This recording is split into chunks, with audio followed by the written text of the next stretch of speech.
Good afternoon, students. So in the previous video we have completed exercise number A, exercise number B. Today we are going to start question answers. Right now you have to write the question answers with me in the book, but then you have to write the question answers in your English copy also. You have to complete question answers in your English fair copy. So right now you have to just write the question answers with me in the book, and your homework is that you have to write the question answers in your English copy. So first question is, what is the name of the people in the story? यहाँ story में peoples के नाम, people का क्या नाम लिया जाता था? Where does this name come from? और ये नाम कहाँ से आया था?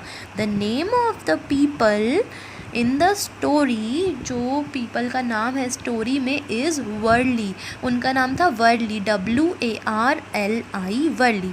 दिस नेम कम फ्रॉम, ये नाम कहाँ से आया? The people who lived in Sahyadri hills, जो पीपल सहाद्री हिल्स में रहते थे और उनके खुद के फार्म थे. And all of whom had farms gave themselves the name of Warli. तो हमने स्टोरी में भी पढ़ा था, जिन पीपल्स के सहाद्री हिल्स में फार्म थे उन्होंने ही खुद को अपना नाम दिया था Worli.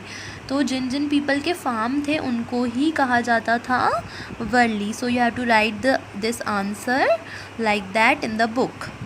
Second question is, list two ways in which the world described in the story is different from the world we live in today. तो हमें यहाँ पे दो ऐसी चीज़ें बतानी है जो हमने स्टोरी में पढ़ी हैं कि तब जो वर्ल्ड था वो आज के वर्ल्ड से अलग है. So answer will be first. सबसे पहले, the earth was new and there were less people. तो स्टोरी में हमने पढ़ा कि earth was new and there were less people. Earth बिल्कुल न्यू था और वहाँ बहुत कम लोग थे. लेकिन आज के वर्ल्ड में, बट टुडे, आज के वर्ल्ड में, the earth is grown up. पर आज के वर्ल्ड में अर्थ बहुत ज़्यादा आगे बढ़ चुका है. उस टाइम अर्थ न्यू था, जो हमने स्टोरी में बात की थी, और अब हम उसको कंपेयर कर रहे हैं. आज के वर्ल्ड में अर्थ बहुत ग्रो अप कर चुका है. और दूसरी चीज़, second, the number of animals and people is too much. तो हमने पढ़ा कि लेस पीपल और लेस एनिमल्स थे. और दूसरी चीज़ ये है कि आज के वर्ल्ड में जो नंबर है एनिमल्स का और लोगों का, वो बहुत ज़्यादा है. तो second, the number of animals and people is too much. Now come to the third one. What was the role of harvest lord in the people's life? तो हार्वेस्ट लॉर्ड का क्या रोल था लोगों की लाइफ में? He had given the people sufficient grain food.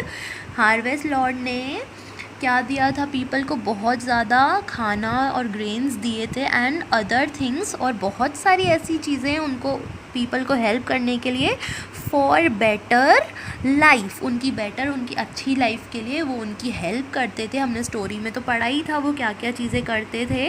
Time to time उनकी seeds grow up करने में उनकी हेल्प करते थे. उनकी सीड्स को रैट्स नहीं खाएं, ये सारी चीज़ों का भी ध्यान रखते थे. तो you have to write this three answers in your book like this, and then you have to write in your English copy also.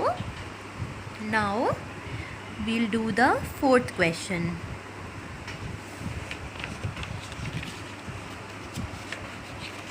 So fourth question is, what did the harvest lord do to check the people's behavior? harvest lord ने क्या किया लोगों का behavior check करने के लिए? The harvest lord turned himself into a cat.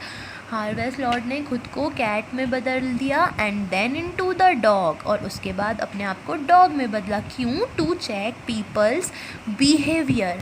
People का behaviour check करने के लिए सबसे पहले उन्होंने खुद को कैट में बदला और फिर अपने आप को डॉग में चेंज किया, पीपल का बिहेवियर चेक करने के लिए, उनके घर जाने के लिए. Now come to the fifth one. How did the harvest lord punish the people?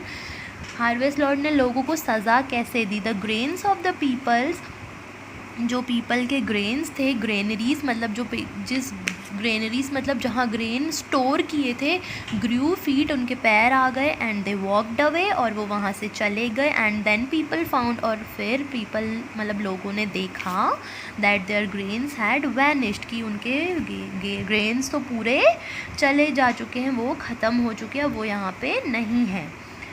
Now sixth one is, what did they learn from their punishment, लोगों को उनकी पनिशमेंट से क्या सीख मिली. दे रियलाइज, उनको ये समझ में आया that they had been punished for, उनको क्यों पनिशमेंट मिली है, फॉर देयर सेल्फिशनेस, क्योंकि वो खुद के बारे में ही सोच रहे थे, उन्हें सब कुछ अच्छा अच्छा मिल रहा था. तो then on they shared everything, उसके बाद उन्होंने क्या किया, इस पनिशमेंट से क्या सीखा, उसके बाद से वो सब सारी चीज़ें शेयर करने लगे. They had with each other, एक दूसरे के साथ वो ऐसी सारी चीज़ें शेयर करने लगे जो उनके पास थी. So now you have to write these question answers in the book, and then you have to write the question answers in your English copy. You have to complete it in your English copy. Tomorrow we are going to start vocabulary exercises in the book only.